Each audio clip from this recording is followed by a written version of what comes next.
Hi, my name is Dan Litch with the Pennsylvania Game Commission, and today's Storytime reading is The Wildlife Detectives: How Forensic Scientists Fight Crimes Against Nature.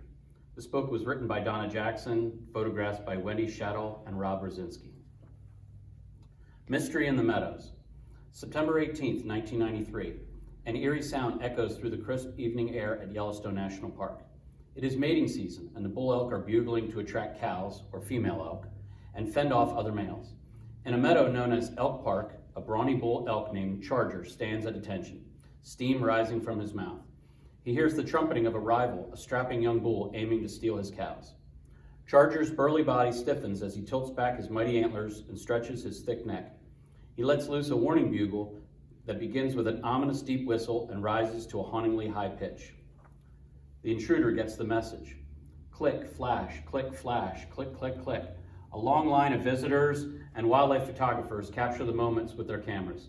This is nothing new for Charger. He is one of Yellowstone's attractions, with grand physique and a magnificent set of antlers. One admirer is Vince Martino, a photographer from Colorado. This particular night, there were probably 200 people crowded around watching him, Vince says. He was only 10 or 15 yards off the road, and he'd go up in the timber and come back and run his cows around. Vince and his wife photographed Charger until dusk that Saturday night. They planned to return early Sunday morning for more. September 19th, 1993. Silence hangs over Elk Park. We came back and there were no elk present at all, Vince says. It was really weird, because this meadow always has elk in it, and to have them completely disappear was really strange. Vince and his wife stopped to photograph some geese and then moved on to a nearby meadow. Still no elk. So we went back down to the Gibbon River at Elk Park and looked out about 150 yards into the meadow. And that's when we saw this brown lump.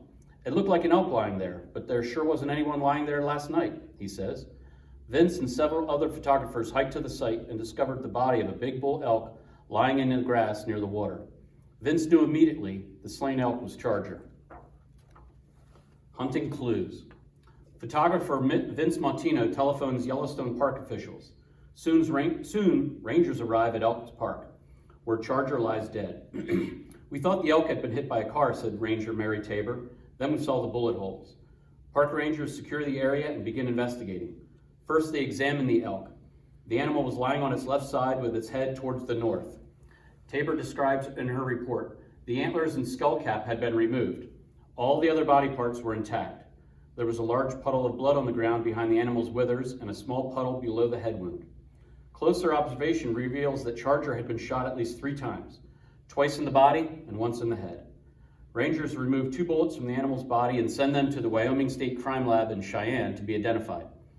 After examining Charger, rangers collect other crime scene clues. They include a crushed 25 caliber diameter shell casing that appears to have been run over by a car or a truck, and a box of 25 caliber rifle ammunition found on the side of the road about 1 mile south of the crime scene. The box contains 7 cartridges and 4 used shell casings. Based on this evidence, investigators surmise that the weapon used was a 25 caliber rifle, which is an unusual caliber. Next, rangers interview park visitors for eyewitness accounts of the incident.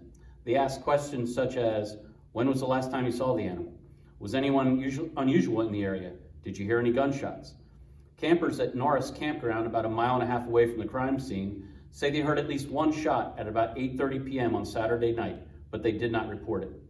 One man says he saw a suspicious white pickup truck in Elk Park at about 10:30 p.m. that night. When passengers in the truck spotted him, they sped from the area, drove for about 1.5 miles, and turned into the Gibbon River picnic area. The man saw the truck's brake lights flash, but when he followed the truck to the picnic area, it sped away to the north. Could the people in the truck have been involved with Charger's death? Park rangers and the U.S. Fish and Wildlife Service intend to find out. Reward for information. September 1993. After media reports of Charger's death, the National Park Service receives hundreds of letters and telephone calls from citizens and organizations nationwide. Many donate money to a reward fund for the capture and conviction of the poachers. Meanwhile, the U.S. Fish and Wildlife Service teams with the National Park Service and other government agencies to solve the puzzle of the beloved elk's death. We really wanted to catch this person because of the brazenness of going into the crown jewel of the national parks and killing a well-known animal, Special Agent Jim Klett tells reporters. Klett, who coordinated with the overall investigation for the U.S. Fish and Wildlife Service, pulled together evidence from other wildlife agents, such as Pat Osment, who was in charge of the case at Yellowstone. At this point, we had already collected some good leads, Osment said. We had several suspect vehicles and a lot of people came forward to help. One woman even agreed to be hypnotized so she could recall a license plate number, although that effort failed. Firearms experts at the Wyoming State Crime Lab confirmed that the bullets removed from Charger are indeed the same unusual caliber as those found at the crime scene. We think that after the poachers killed the elk, they probably stood out by the side of the truck and put the box of shells on the fender or bumper, Osment said. When they heard someone coming, they probably were scared and the box fell off the vehicle as they fled. Now the goal was to locate the rifle and or missing antlers so that the investigators could scientifically link the evidence to the killer. Osment alerted the FBI to calls he had received about elk racks, or antlers, being shipped out of Salt Lake City, Utah, and distributed a press release with sketches of Charger's antlers to sheriff's departments. The National Park Service also ran an article with a photo about Charger in the Rocky Mountain Elk Foundation's fall issue of Bugle magazine. The National Park Service and the U.S. Fish and Wildlife Service are offering a reward for information leading to the arrest and conviction of the poachers. If you have any information regarding this incident or the whereabouts of the antlers, please call. In Utah, taxidermist Norman Joe Schaefer reads the Bugle article with interest. The antlers look familiar. Didn't someone bring an elk rack like this a few weeks before to be mounted? The Times That Bind. You can see all the antlers there. November 12th, 1993. The phone rings at Pat Osment's office in Yellowstone. It's the taxidermist from Utah, Joe Schaefer. He has read the Bugle article and thinks that the elk rack left in his shop for mounting might belong to Charger. Osment asks him, who brought the antlers in? When did you receive them? Was anyone else with the suspect? Schaefer carefully answers each question. Someone from the Fish and Wildlife Service will call you within a half an hour, Osment says. Meanwhile, using the FBI's computer databases, he runs a license check on the person named by Schaefer, Jack Porter, a blond man with blue eyes in his early 20s. Just so you know, to respect the privacy of his family, the suspect name was changed in this book. All the other names, dates, and circumstances are real. Jim Klett telephones a taxidermist to say he is sending an agent to look at the rack. A few days later, Special Agent Roy Brown from Salt Lake City arrives at Schaefer's motorboat repair and taxidermy shop. Brown snakes his way through the boat, sitting in the shop, and introduces himself to Schaefer, who is fixing an engine. He shows Schaefer his badge, which identifies him as a federal law enforcement officer, and the men talk for about an hour. Schaefer tells Brown that sometime around October 22nd, Jack Porter came into his shop. He carried in a large 6x8 point non-typical bull elk rack and asked if he would mount it for him. I asked him where he got such a nice bull. He said he had shot the animal up in the Salmon, Idaho area. Brown examines the antlers. Their unique shape and the missing tine indicate they probably came from Charger, but only the wildlife detectives would be able to tell for certain, so he seizes the antlers as evidence. After leaving the shop, Brown uncovers some more information. He learns that Porter owns a four-wheel drive white Ford pickup with a ladder rack and that he manages his own general contracting business. When Brown searches the FBI National Crime Information Center files, he discovers that Porter has no criminal record.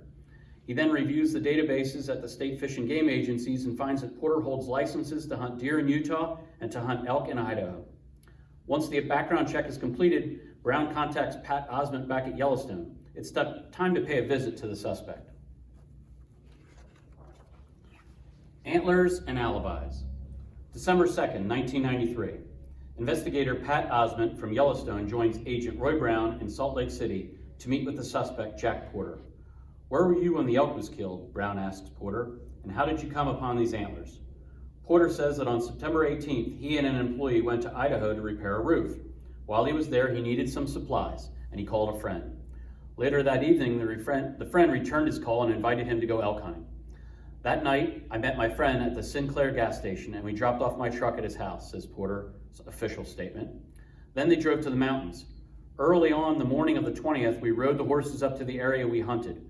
We called in some elk, and my friend shot the third bull that we called in. They then went back to his friend's house, Porter says, and his friend offered him the elk rack in exchange for his help. Tell me more about your friend, Brown says, but Porter cannot remember the man's address and his phone number. Next, the agents ask about Porter's guns. What type did he use, and did he have any of his guns with him? As it turns out, he had quite a few fancy guns, including one similar to the rifle used to shoot Charger. Brown says, So we got talking about it, and he said, oh, that one's up in Idaho. It's not here right now. Brown asked Porter to bring the rifle in so that the crime lab can establish whether the bullet that killed Charger was shot from his gun. Porter agrees, saying that the next time he goes to his parents' house in Idaho, he will bring the gun back. Although the suspected rifle is not available to inspect, bullets are. With some clever talking, the agents persuade Porter to give them 2 boxes of .25 caliber rounds, including some shell casings that had already been shot through the rifle. After the interview, Osmond submits the cartridges and casings to the Wyoming State Crime Lab to compare those recovered at the crime scene. Will they match? The investigators will know soon. December 8, 1993, Porter tells Agent Brown, saying he has the rifle he used in Idaho. Should he drop it by? Sure, come right over, says Brown. Porter and one of his employees arrive at the U.S. Fish and Wildlife Service law enforcement office in Salt Lake City. He hands Brown a Ruger M77 .25 caliber bolt-action rifle. It's a shame people go into national parks and kill nice critters that belong to all of us, Brown says to the 2 men. You think someone with a real conscience who knew about this wouldn't put up with it. A few weeks later, Brown receives a mysterious phone call. I need to talk to you, says the voice on the other end of the line. I know who killed the elk in Yellowstone. Under the microscope.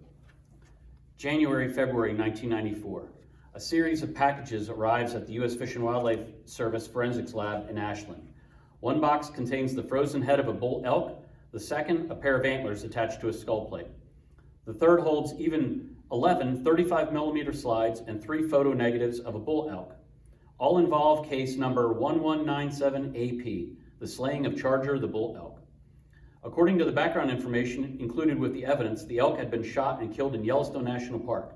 Wildlife officials there want the lab to decide whether the elk antlers and the elk head are from the same animal, compare the antlers with those on the elk in the slides and negatives to determine if they are the same, compare the skull plate attached to the antlers with a frozen elk skull to see if the saw or tool marks and other cuts match. After evidence and property officers log the items into the lab's computer system and label them with green evidence tags, they forward the specimens to Dr. Jerry Ruth, who leads the investigation at the lab.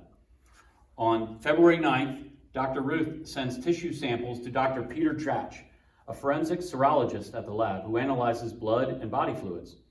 My job was to verify the species, says Dr. Dratch. To do this, Dr. Dratch begins establishing the animal's scientific family using immunodiffusion, a lab test that compares antibodies. He finds that the specimens contain tissue from a member of the deer family, the Cervidae. Now, there are about 40 species of deer worldwide, but only 5 in North America, says Dr. Dratch. Those are white-tailed deer, mule deer, elk, moose, and caribou. So once I know this is a deer and it's a case from the United States, I'm going to primarily focus on those 5 species. Further testing reveals that the samples match tissue from elk, Cervus elephas, and no other species in the North American deer family. Once Dr. Dratch verifies that the samples are elk, Dr. Ruth develops DNA, deoxyribonucleic acid, profiles of each specimen to determine whether they come from the same animal. Inside the cells of every animal, including humans, are chemicals containing secret codes identifying who or what we are. These DNA molecules, which determine every physical characteristic from eye color to body size, give scientists a genetic clue that they can use for identification. Using DNA profiling, Dr. Ruth compares samples, one from the elk rack and one from the elk head, to see if they come from the same animal. Coincidentally, the DNA test relies on an enzyme produced by bacteria discovered in hot springs at Yellowstone National Park, not far from where Charger lived. The DNA profiles, or fingerprints, match, indicating that the head and rack almost certainly came from the same animal. The probability that 2 unrelated North American elk will have the same DNA profiles is estimated at 1 in more than 100,000, says Dr. Ruth.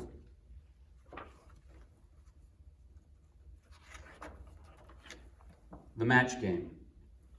Once the DNA profiles have been matched, Bonnie Yates in the Forensics Lab Morphology section examines the rest of the elk. Her assignment is to determine if the elk antlers and elk head belong to the elk pictured in one or more of the slides, and to compare the saw marks on the edges of the skull plate with the marks on the top of the elk head to see if they match. The segment that was given to me specifically was a bag with a big frozen head in it and an enormous rack of antlers, says Yates, coordinator of the lab's mammals unit. She has a master's degree in archaeozoology. The antlers were together on a skull plate that had been cut off the head, she says, and the head had a big gaping hole in it. The question to me was, could I say with certainty that this rack came off of this head? To find out, Yates first positions the two pieces together. They fit, but not exactly. When you use a chainsaw or any kind of saw to remove a rack from a head, there's invariably a gap that's exactly the width of the saw blade, so it will never fit back like a jigsaw puzzle or a broken piece of crockery, she says. The saw blade portion disappears into bone dust. Since it is impossible to demonstrate a precise fit, Yates uses modeling clay to take an impression of the saw or the tool, marks on the head, and the skull plate to see if the patterns match. With tissue and hair stuck to the 1/4-inch rim thick of the skull, the task is a messy one. I got a hair dryer because I didn't want to let the whole head defrost, Yates explains. I knew it would be a real stinky mess. So I took the dryer and defrosted the rim of the skull, just enough so I could brush off the matter with a tool brush and get a clean impression. Yates lists impressions from the rim of the elk's head and then from the rim of the skull plate. The anatomy of the elk's skull allows her to cast pieces that are as much as an inch wide, giving her a clear look at the direction of the saw marks. That was the real key, she says, not the actual impression of the saw marks, but their direction. Were the marks going in the same direction over the right eye of the animal? How about over the left ear? I had to see that they were going in the same direction for the correct anatomical part of the skull, she says. After carefully examining the marks, Yates determines that the head and the rack are a positive match. Next, she compares the elk specimens with photos of Charger taken by park visitors. Yates enlarged several key photos that show various views of the elk's head and antlers.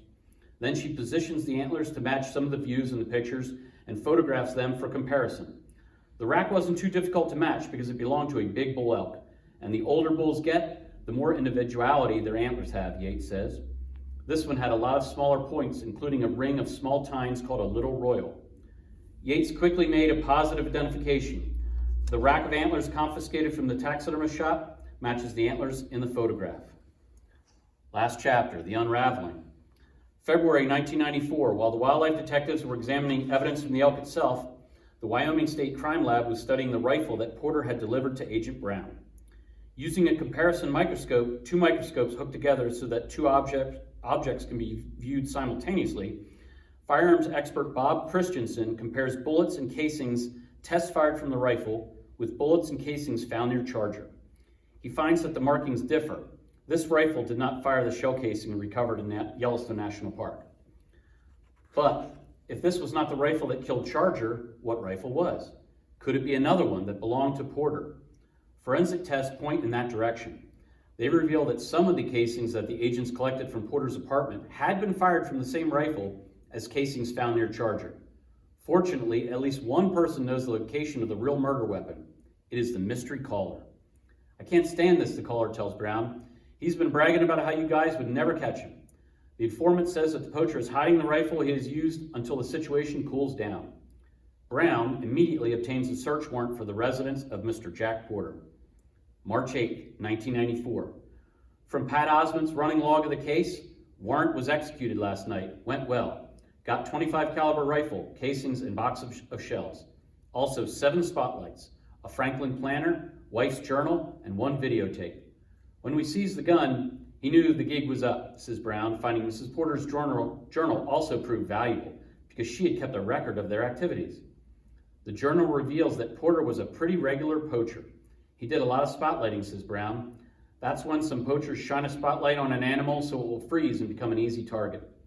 The informant says that Charger died this way. Porter, an employee, drove around, saw the bull, and one of them, we don't know who for sure, decided he wanted it, says Brown. Later that night, Porter and his friend went back to the elk park after dark, shone a spotlight on Charger, and shot him, Brown says. Soon after, somebody came down the road with their headlights shining, so they jumped in the truck, took off, and came back an hour later. They ran out, cut off the skull cap and antlers, threw them in the back of the truck, covered them up with a tarp, and drove straight through to Salt Lake City that night. They got home about 2 or 3 in the morning. The story in the Times agree with Mrs. Porter's journal. A journal she kept day to day, never suspecting that her husband's hunting habits were illegal. September 1994. A federal grand jury in Cheyenne indicts Porter on 3 criminal counts. The first is a misdemeanor, charging him with killing the elk. removing its antlers and transporting the rack across state lines from Wyoming to Utah in violation of the Lacey Act. Poaching in a national park is considered a misdemeanor instead of a felony if it is done for commercial gain. The second count charges him with felony witness tampering. After evidence was seized from his home, Porter tried to give a friend $5,000 to say that he had killed the elk. The third count is a misdemeanor charging Porter with using his Seiko brand .25 caliber rifle to kill the elk unlawfully. Porter pleads guilty to all three charges. Justice is served. April 3rd, 1995, Chief U.S. District Justice Alan B. Johnson accepts Porter's guilty plea, telling Porter that killing the elk was only the first of several mistakes he made. The judge notes that in October 1993, after poaching of the big guy, Charger, Porter was arrested for taking a deer in a restricted area in Idaho. He also points to evidence showing that Porter illegally tracked animals using spotlights and purposely misled officials by giving them the wrong rifle.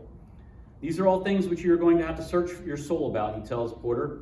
You simply can't tap dance around or obstruct justice. Johnson sentenced Porter to 8 months in jail, with half of that time to be served in his home, fines him $20,000, and orders him to pay $10,000 restitution at Yellowstone National Park. He also has to forfeit the rifle, valued at approximately $1,500, to park authorities. The judge places Porter on 3 years supervised probation, which means that he cannot possess a firearm or hunt anywhere in the country during that time. In addition, Porter has to give up the antlers, which are estimated to be worth about $8,000 in the trophy market. This guy is like a lot of wildlife offenders, says Assistant U.S. Attorney Kip Crofts, who prosecuted the case. For one reason or another, they have a compulsion for big trophy animals, and the only ones left are in the national parks. But that's not hunting, Crofts says. It's like killing an animal in a zoo. These are not hunters, they are cowards and thieves. Cowards who kill animals who've been taught to trust humans, and thieves who steal something irreplaceable from all of us. And that's the story of the wildlife detectives. Thanks.